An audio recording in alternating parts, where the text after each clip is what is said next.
السلام علیکم ناظرین، خوش آمدید کہتے ہیں پروگرام آپ دیکھ رہے ہیں فرنٹ پیج۔ ناظرین، آج کے اخبارات کا اگر جائزہ لیں تو ایک خوش آئند بات یہ ہے کہ پاکستان اور افغانستان کے درمیان جو کشیدگی جاری تھی اس کو کم کرنے بلکہ نارمل حالات کی طرف لوٹنے کے حوالے سے ایک اعلیٰ سطحی کل اجلاس ہوا اسلام آباد میں، بلکہ راولپنڈی میں جی ایچ کیو میں، جنرل ہیڈ کوارٹرز میں، اور اس پر پیش رفت یہ سامنے آئی کہ پاک افغان اتحادی افواج کا 3 فریقی اجلاس داعش کو مشترکہ کوششوں سے شکست دینے پر اتفاق۔ یہ شاید سرخی روزنامہ ایکسپریس کی، لیکن جو کل کی بڑی ایک خبر آپ کے سب کے ساتھ شیئر کرنی ہے، ظاہر ہے آپ سب کو معلوم ہے کہ مولانا عبدالغفور حیدری جو ڈیپٹی چیئرمین ہیں سینٹ، ان کے قافلے پر مستونگ میں ایک بم حملہ ہوا ہے اور اس کے نتیجے میں بہت سے افراد جو ہے وہ اپنی جانوں سے گئے، زخمی ہوئے۔ مستونگ خودکش حملہ 26 شہید، مولانا فضل الرحمان کے قریبی ساتھی ڈیپٹی چیئرمین سینٹ مولانا عبدالغفور حیدری سمیت 42 زخمی۔ جے یو آئی کا کل یوم احتجاج کا اعلان، غفور حیدری کو دستار بندی کی تقریب میں شرکت کے بعد واپس جاتے ہوئے نشانہ بنایا گیا۔ شہداء میں ڈپٹی چیئرمین کا ڈائریکٹر، سٹاف اور ڈرائیور بھی شامل۔ متعدد گاڑیاں تباہ، اسپتال میں ایمرجنسی نافذ، پورے جسم پر زخم آئے ہیں۔ خیریت سے ہوں غفور حیدری؟ واقعہ ریاستی اداروں کے لیے دھچکا ہے، فضل الرحمان بزدلانہ حملوں سے نہیں ڈریں گے، رضا ربانی واقعے پر صدر، وزیر اعظم اور دیگر کا افسوس۔ یہ روزنامہ جنگ کی سرخی تھی۔ روزنامہ ایکسپریس کی سرخی بھی، غفور حیدری کے قافلے پر خودکش حملہ، 30 شہید، ڈیپٹی چیئرمین سینٹ سمیت 37 افراد زخمی۔ مولانا عبدالغفور حیدری مدرسے سے نکل کر جو ہی گاڑی میں بیٹھے، حملہ آور نے موٹر سائیکل ٹکرا دی، ہر طرف لاشیں بکھر گئیں، کئی گاڑیاں تباہ، سٹاف آفیسر اور ڈرائیور بھی شہید ہو گئے۔ زخمی سی ایم ایچ کوئٹہ منتقل، بلوچستان اور سندھ کے کئی شہروں میں جے یو آئی کا احتجاج، حملے میں 10 سے 12 کلو مواد استعمال ہوا، حکام، اسپتالوں میں ایمرجنسی نافذ۔ یہی بڑی خبر جو ہے وہ تمام انگریزی اخبارات کے فرنٹ پیجز پہ سرخی کے طور پر موجود۔ سوئسائڈ بلاسٹ ٹارگیٹنگ مولانا حیدری کلز 26 مارٹیئرڈ ان مستونگ سوئسائڈ اٹیک۔ وہ نیوز کی خبر، یہ پہلے میں نے ایکسپریس ٹریبیون کی سرخی شیئر کی، ڈان اخبار 26 die as Senate deputy leader survives bomb attack in Mastung. تو ناظرین یہ صورتحال ہے۔ آئی ایس کلیمز رسپانسبلٹی، خبر آئی ڈان کی آج کی سرخی میں یہ نشاندہی ہو رہی ہے کہ جو اسلامک اسٹیٹ یا داعش جسے ہم کہتے ہیں، اس نے ذمہ داری قبول کی ہے، اور اسی حوالے سے دیگر اور بھی بہت ساری خبریں تمام اخبارات میں موجود۔ تو جس پیش رفت کی بات میں کر رہی تھی اس پر تھوڑی سی بات کرتے ہیں۔ پاک افغان، یہ میں نے آپ کے ساتھ شیئر کر لیا۔ اب جنگ کی یہی خبر، G H Q, Pak Afghan امریکہ اجلاس، داعش کے خلاف اپنے علاقوں میں آپریشنز کا فیصلہ، پاکستان اور افغانستان میں اعتماد سازی، عسکری روابط بڑھانے پر اتفاق۔ اس خبر کے حوالے سے ناظرین یہ کہا جا رہا ہے کہ جو نیٹو افواج ہیں وہاں افغانستان میں، اور یعنی ان افواج کا جو کولیشن ہے یو ایس اے اور نیٹو افواج کا، تو ان کی کوششوں کے نتیجے میں یہ میٹنگ جو ہے یہ ممکن ہو سکی۔ یہاں پاکستان سے اس میٹنگ کو جو ہیڈ کر رہے تھے director general military operations D G M O major general Sahir Shamshad Mirza, اور افغان سائٹ سے اس کو ہیڈ کیا D G M O major general Habib Hisari نے۔ اور اسی خبر میں آگے چل کے یہ بات کی جا رہی ہے، the meeting is believed to have been facilitated by U S led NATO's Resolute Support Mission in Afghanistan. تو ناظرین یہ اس لیے ضروری ہے، یہ اس لیے بہتر ہے کہ اگر افغانستان اور پاکستان کو ایک ہی جیسے چیلنجز کا سامنا ہے، ایک ہی جیسی دہشت گردی وہاں سے بھی ہے یہاں پہ بھی ہے، تو پھر بہتر یہی ہے کہ بجائے اس کے کہ آپس میں اپنے اختلافات کو ہوا دی جائے یا آپس میں ہی الجھ کے رہا جائے، اپنے اپنے ممالک میں کنسنٹریٹ کیا جائے، اور جس طرح کی کارکردگی افواج پاکستان نے پاکستان میں دکھائی ہے، ظاہر ہے اس کی کوئی مثال نہیں ملتی، لیکن یہ کام اور مشکل ہو جاتا ہے اگر افغانستان مستقل اپنے موقف پر قائم رہے کہ جو کچھ ہوتا ہے وہ پاکستان سے ہوتا ہے۔ اس پوائنٹ آف ویو میں، اس ایلیگیشن میں کتنا وزن ہے یہ میں اور آپ سب جانتے ہیں کہ تواتر کے ساتھ ہم پر الزام لگایا جاتا ہے کہ پاکستان جو ہے وہ بہت سے ایسے ایلیمنٹس کو پاکستانی سرزمین استعمال کرنے کی اجازت دے دیتا ہے کہ جو ٹیررسٹس ہیں یا ٹیررزم میں انوالوڈ ہیں. اور یہ اگر جس طرح کے واقعات پاکستان میں ہوتے ہیں وقتاً فوقتاً، اور اگر کل کے ہی واقعے کی مستون کی بات کر لی جائے تو یہ جنگ بہت زیادہ اس وقت فوکس مانگ رہی ہے. ہم سب سے یہ تقاضا کر رہی ہے کہ اس معاملے کو، اس مسئلے کو واقعتاً سنجیدگی سے لیا جائے، کیونکہ کوئی بھی ایک جان ہو اس کا ضائع ہونا کوئی بھی قابل قدر بات نہیں ہے اور اس کو برداشت نہیں کیا جانا چاہیے. اچھا، اب ہم اگر اس پر بات کریں نیشنل ایکشن پلان کی تو پھر بہت ساری ہمیں اس میں اسقام نظر آتے ہیں، ہمیں کارکردگیوں پر سوال اٹھانے کا دل چاہتا ہے. وہ بات کرتے ہیں، لیکن ذرا بریک لیں گے، واپس آئیں گے. پروگرام آپ دیکھ رہے ہیں فرنٹ پیج.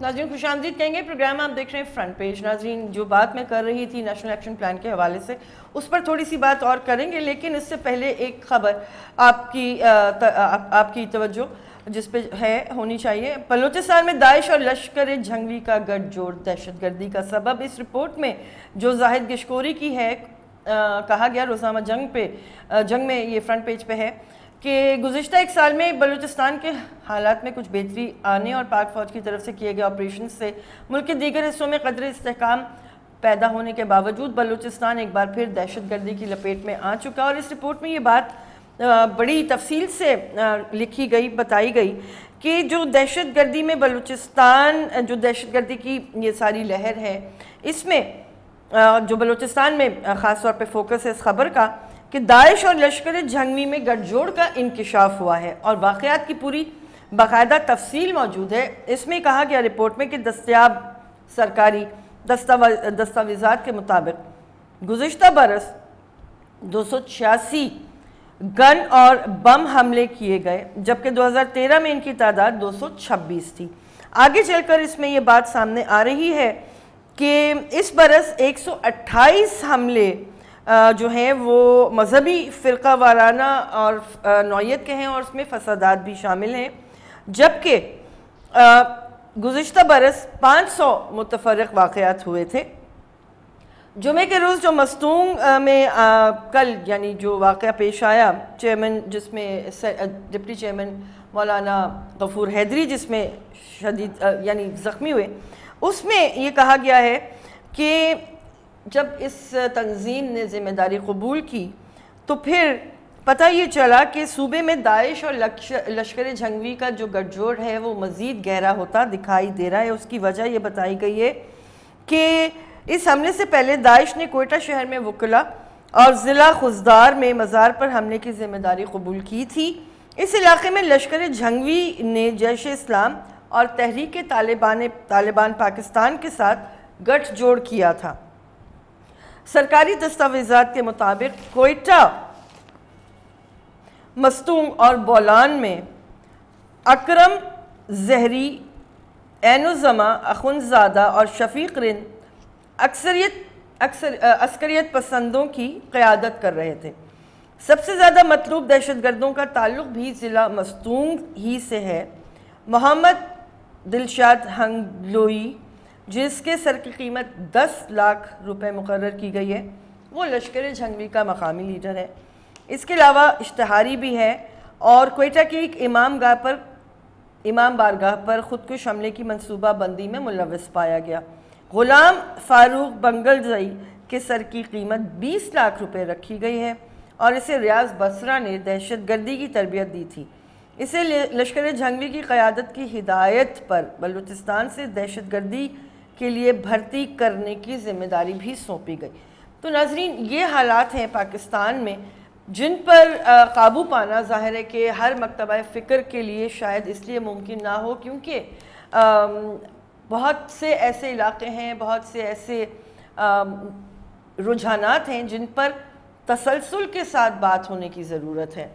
یہ کسی انڈیویجول کے کرنے کا کام نہیں ہے، یہ پورے معاشرے کو اس پہ سوچ بچار کرنی ہوگی. اور جو نیشنل ایکشن پلان کے حوالے سے میں بات کر رہی تھی، آج کی ہی ایک خبر ہمارے سامنے ہے. Lahore High Court wants IGP appointed in a month. National action plan کی بات سامنے, صوبہ سندھ میں خاص طور پہ کراچی کی بات کریں تو یہاں پہ اے ڈی خواجہ صاحب کا معاملہ جس طرح سے حکومت سندھ نے لٹکایا ہوا ہے. اس کے علاوہ پنجاب میں لاہور کی اگر بات کر لیں تو Lahore high court chief justice Syed Mansoor Ali Shah on Friday directed the federal and Punjab governments to appoint a permanent Inspector General of Punjab Police within a month. پورے پاکستان میں پولیس کا جو ادارہ ہے اس کو جس طرح سے کمزور دانستہ کیا جا رہا ہے, نادانستہ کیا جا رہا ہے, کیوں کیا جا رہا ہے, کس لیے کیا جا رہا ہے, یہ ہماری سمجھ سے تو باہر ہے. چیفز ہی نہیں ہیں ان اداروں میں, یعنی جو صوبائی پولیس کے ادارے اگر دیکھیں, اگر چیف ہی نہیں ہے تو پوری فورس کس طرح کام کرے گی, کس کی گائیڈنس میں کام کرے گی, جو کانسنٹریٹڈ ایفرٹ آنی چاہیے وہ کس طرح ہوگی. نیشنل ایکشن پلان آپ سے فوکس مانگتا ہے. صوبائی حکومتوں کی اگر یہ ترجیحات ہیں کہ وہ وزیر اعظم جناب نواز شریف صاحب کے ساتھ چائنا چلے جائیں, چاروں وزرائے اعلیٰ گئے ہیں, بڑی اچھی بات ہے, خوش آئند بات ہے, لیکن تمام صوبوں میں جو انتظامی معاملات ہیں, جس طرح سے گورننس کے ایشوز ہیں, وہ ہم سب کے سامنے ہیں. کل جس طرح سے یہ واقعہ پیش آیا ہے بلوچستان میں, تو بلوچستان کے وزیر اعلیٰ صاحب کو جانا چاہیے تھا, نہیں جانا چاہیے تھا, میں اس پہ کیا کامنٹ کروں گی. بہرحال یہ سارے معاملات ہمارے سامنے آ رہے ہیں. اگر کوئی اور دوسری خبروں کی طرف چلیں ناظرین, تو پھر کل عمران خان صاحب نے بھی جلسہ کیا. وہ آج کل جلسے کی سیاست کر رہے ہیں, اچھی بات ہے, کیونکہ رابطہ رکھنا چاہیے اپنے سیاسی پیروکاروں سے. لیکن وہ جس طرح سے قومی معاملات, عوامی معاملات سے تھوڑا سا کٹے ہوئے نظر آتے ہیں, اس پر بھی عجیب سے تاثرات سامنے آتے ہیں. اب وہ ڈرون لیکس کا جو معاملہ تھا, نیوز لیکس کا جو معاملہ تھا, وہ ایک ایسے نوٹ پہ ختم ہوا ہے کہ جس سے اب آگے بڑھنے کی ضرورت ہے. لیکن ابھی تک اس معاملے کو طول دیا جا رہا ہے, جبکہ یہ جو دہشت گردی کے معاملات ہیں یا ہمارے بین الاقوامی تعلقات ہیں, ان پر شاید زیادہ بات ہونا ضروری ہے. بریک لیں گے, واپس آئیں گے. پروگرام آپ دیکھ رہے ہیں فرنٹ پیج.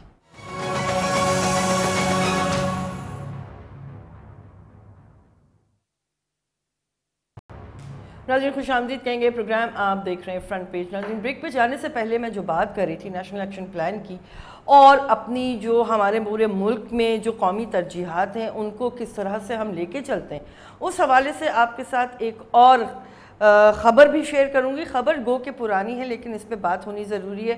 اور ہمیں ہمارے آج کے مہمان جو شرف الزماں صاحب ہیں, انہوں نے جوائن کیا ہے, جو کہ چیئرمین ہیں پرائیویٹ سکولز مینجمنٹ ایسوسی ایشن کے. ان کو ہم نے کیوں بلایا ہے ناظرین, کیا بات کریں گے, یہ ابھی آپ اس کا اندازہ بالکل کریں گے. میں آپ کے ساتھ وہ خبر شیئر کروں اور خوش آمدید کہوں شرف الزماں صاحب کو. السلام علیکم. شرف الزماں صاحب, آپ کی اجازت سے ایک خبر جو کہ 7 مئی کو چھپی ایکسپریس ٹریبیون میں, اس خبر کے مطابق 0% استعمال ہوئے ایسے فنڈز جو 346 ایجوکیشنل یا ہیلتھ سکیمز کے لیے سندھ میں ایلوکیٹ کیے گئے تھے. اس خبر کی سنگینی کا اندازہ آپ اس طرح لگائیے کہ 396 ڈیولپمنٹ سکیمز بنائی گئی تھیں 2016-17 میں. ان سکیمز میں ایجوکیشن ڈپارٹمنٹ میں جو یوٹیلائز ہونے تھے فنڈز, وہ نئے اسکولوں کی تعمیر تھی, کالجز کی تعمیر تھی, رینوویشنز تھیں بلڈنگز کی, اور جتنی سہولیات کا وہاں ان اسکول کالجوں میں فقدان تھا جو پہلے سے بنے ہوئے ہیں ان کو بہتر کرنا تھا. لیکن ابھی تک, اور اب مئی ہے, بجٹ کی تیاری تقریباً مکمل ہوگی صوبوں میں بھی وفاق میں بھی, ایک آنا جسے کہتے ہیں, اس میں لکھا ہوا ہے سنگل پینی. اب آنوں کا زمانہ تو نہیں ہے شرف الزماں صاحب, لیکن 1 روپیہ چلیں کر لیتے ہیں خرچ نہیں کیا گیا. 270 سکیمز ابھی تک ایسی کی ایسی ہی پڑی ہیں. 650 ملین روپے جو تھے ان سارے معاملات کے لیے پری اسکول ایجوکیشن خاص طور پہ تمام اضلاع سندھ کے ان میں سے 0%، اچھا ایلوکیٹ بھی ہوئی ہیں رقوم، ایسا نہیں ہے کہ رقوم ایلوکیٹ نہیں کی گئی، جو رقم ایلوکیٹ کی گئی ہے وہ 340 ملین دے دی گئی، لیکن 340 ملین میں سے بھی 1 روپیہ خرچ نہیں ہوا، اور ہمارے وزراء اعلیٰ چاہے وہ سندھ کے ہوں پنجاب کے ہوں بڑے بڑے دعوے کرتے ہیں۔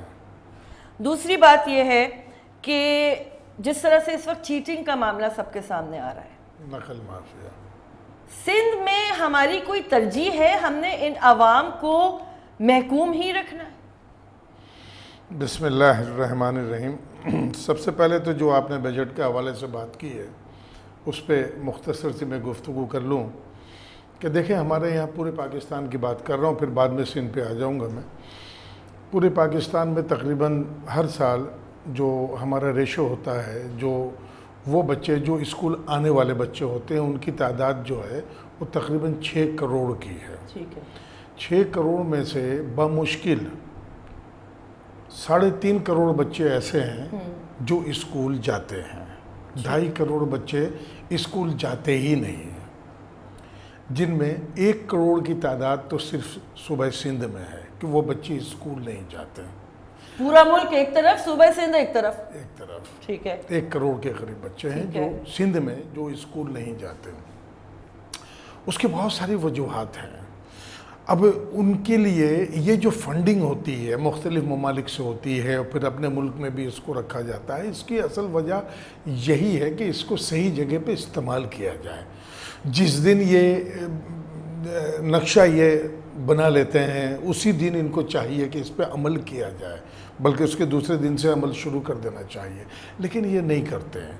تعلیم کا فقدان اس طریقے سے آپ اندازہ لگائیں کہ تقریباً آپ یوں سمجھ لیں کہ جو میں نے ریشو بتایا اس کے مطابق تقریباً 50% تو ہو گیا کہ 44% بچے اسکول ہی نہیں جاتے۔ اب جو بچے اسکول جاتے ہیں ان میں جو ان کی جو تعداد ہیں تعلیمی ادارے کی اور دیگر چیزوں کی، اس میں بتاتا چلوں آپ کو کہ تقریباً 17% تو وہ تعداد ہے جن میں صرف 1 کمرے میں اسکول ہے۔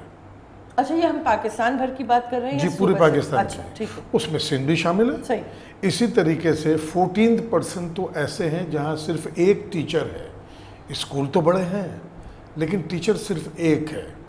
اسی طریقے سے تقریباً 40% اسکولز ایسے ہیں جس میں بجلی کا فقدان ہے۔ اسی طریقے سے پانی کا، واش روم کا اور دیگر چیزوں کی، چار دیواری کی، ہر چیز کا فقدان ہے، ہر چیز کا پرسنٹیج ہے 40% ہوا۔ اور یہ جو پرسنٹیج ہے یہ ہمارے ملک میں 1993 میں ایک ادارہ بنا تھا، جو ادارہ ہے NEMY، national education management information. اچھا، اداروں کی تو بھرمار ہے۔ جی ہاں بالکل۔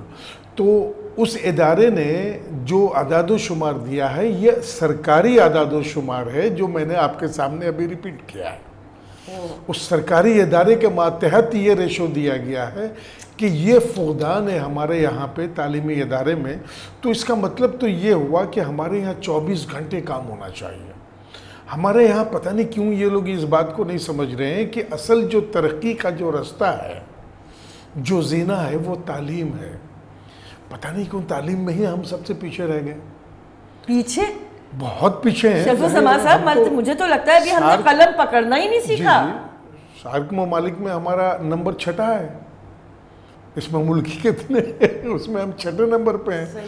تو اس طریقے سے دیکھیں دنیا میں جتنے بھی ممالک ہیں جہاں پہ بھی ایجوکیشن پہ ورک ہوا، جو ان کی فنڈنگ ہوتی ہے اس کو صحیح معنوں میں استعمال کیا جاتا ہے، اور جو پڑھے لکھے لوگ ہوتے ہیں ان کی ایک ٹیم ہوتی ہے جو ان چیزوں پہ سوچتی ہے اور گورنمنٹ کو مشورہ دیتی ہے، گورنمنٹ اس پہ عمل کرتی ہے۔ لیکن ہمارے یہاں پاکستان میں ان تمام چیزوں کا فقدان ہے۔ جب آپ تعلیمی ادارے پہ توجہ نہیں دیں گے، جب تعلیمی ادارے میں بجلی نہیں ہوگی، پینے کا پانی نہیں ہوگا، باتھ روم نہیں ہوں گے، دیواریں نہیں ہوں گی، 1 کمرے پہ اسکول چل رہے ہوں گے، 1 ٹیچر پہ اسکول چل رہے ہوں گے۔ ایسے اسکول کا تو میں نے خود بھی راجن پور میں مشاہدہ کیا ہے۔ اچھا، مجھے بریک لینے کی یہ کہا جا رہا ہے، واپس آئیں گے ناظرین۔ میں تو اس وقت بالکل الفاظ کے بغیر اس وقت بیٹھی ہوں, کوئی تبصرہ کر نہیں سکتی. بریک لیں گے, واپس آئیں گے. پروگرام آپ دیکھ رہے فرنٹ پیج.